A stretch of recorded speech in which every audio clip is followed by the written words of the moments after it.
یا بنی اسرائیل اذکروا نعمتی التی انعمت علیکم وانی فضلتکم علی العالمین، اے اولاد یعقوب میری اس نعمت کو یاد کرو جو میں نے تم پر انعام کی اور میں نے تمہیں تمام جہانوں پر فضیلت بھی دی تھی، اور اس دن سے ڈرتے رہو جب کوئی کسی کو نفع نہ دے سکے گا اور نہ ہی اس کی بابت کوئی سفارش قبول ہوگی اور نہ کوئی بدلہ اس کے عوض لیا جائے گا اور نہ وہ مدد کیے جائیں گے۔ اور جب ہم نے تمہیں فرعونیوں سے نجات دی وہ تمہیں بدترین عذاب دیتے تھے، جو تمہارے لڑکوں کو مار ڈالتے تھے اور تمہارے لڑکے کو چھوڑ دیتے تھے، اس نجات دینے میں تمہارے رب کی بڑی مہربانی تھی۔ اور جب ہم نے تمہارے لیے دریا چیر پھاڑ دیا اور تمہیں اس سے پار کر دیا اور فرعونیوں کو تمہاری نظروں کے سامنے اس میں ڈبو دیا، اور ہم نے حضرت موسیٰ علیہ السلام سے 40 راتوں کا وعدہ کیا، پھر تم نے اس کے بعد پھر بچڑا پوجنا شروع کر دیا اور تم ظالم بن گئے، لیکن ہم نے باوجود اس کے پھر بھی تمہیں معاف کر دیا تاکہ تم شکر کرو۔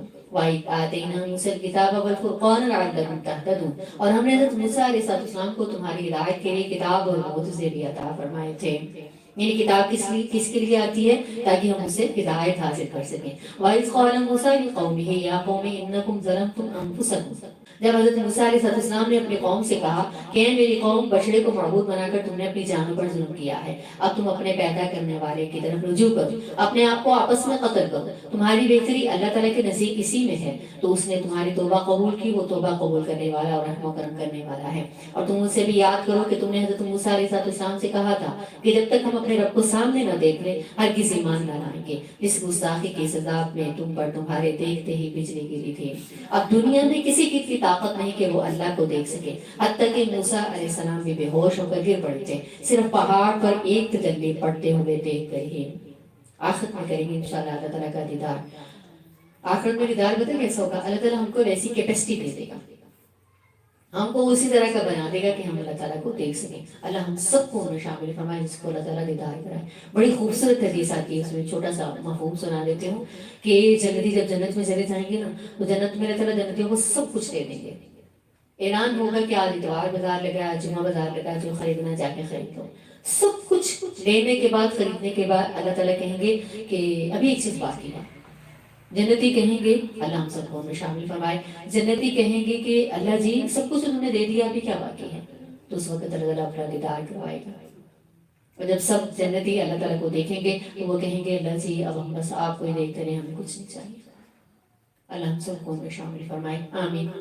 لیکن پھر اس لیے کہ تم شکر گزاری کرو، اس موت کے بعد بھی ہم نے تمہیں زندہ کر دیا اور ہم نے تم پر باطل کا سایہ کیا اور تم پر من اور سرما اتارا اور کہہ دیا کہ ہماری دی ہوئی پاکیزہ چیزیں کھاؤ، اور انہوں نے ہم پر ظلم نہیں کیا، البتہ وہ خود اپنے جانوں پر ظلم کرتے تھے۔ اور ہم نے تم سے کہا کہ اس بستی میں جاؤ اور جو کچھ جہاں کہیں سے چاہو وا فراغت کھاؤ پیو اور دروازے میں سجدہ کرتے ہوئے گزرو اور زبان سے حقیقت تم کہو، ہم تمہاری خطائیں معاف فرما دیں گے اور نیکی کرنے والوں کو ہم اور زیادہ دیں گے۔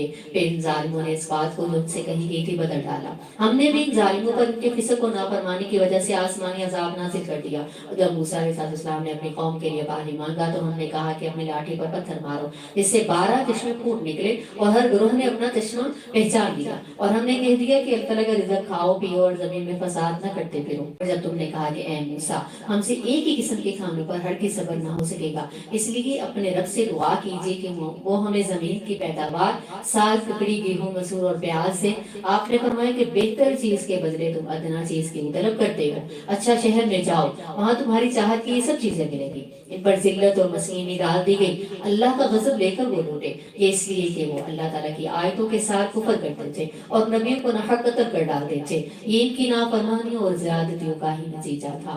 اب پتہ کیا چلتا ہے؟ اسے پتہ چلتا ہے کہ اللہ کی پسندیدہ امت نے جب اللہ کی نافرمانی کی تو اس کو پکڑ لیا گیا۔ اس بات کا ذکر یہاں کیوں کیا گیا؟ تاکہ ہم سبق سیکھیں، اس بات پر فخر نہ کرتے رہیں کہ ہم امت محمدی ہیں، بلکہ وہ کام کریں کہ قیامت کے دن نبی صلی اللہ علیہ وسلم کے سامنے شرمندہ نہ ہو کہ یہ تھی وہ امت جس نے دین میں نئے طریقے نکال لیے تھے۔ اس دین پر چلنا ہے جو اللہ تعالیٰ نے محمد صلی اللہ علیہ وسلم کے ذریعے ہمیں دیا، اور اسی کی اطاعت بھی کرنی ہے۔ تو یاد رکھیے تقویٰ کے معنی ہے گناہوں سے بچنا اور آخرت میں عذاب سے بچنا۔ گناہ چھوٹا ہو یا بڑا اس سے بچنا چاہیے، کیونکہ ایک گناہ دوسرے گناہ کو کھینچ کر لاتا ہے اور یوں انسان نافرمانیوں کے دلدل میں پھنس جاتا ہے، اللہ کے غضب کا مستحق ہو جاتا ہے۔ بنی اسرائیل کے ساتھ ایسا ہی معاملہ پیش آیا تھا۔ اللہ ہم سب سے درگزر فرمائے۔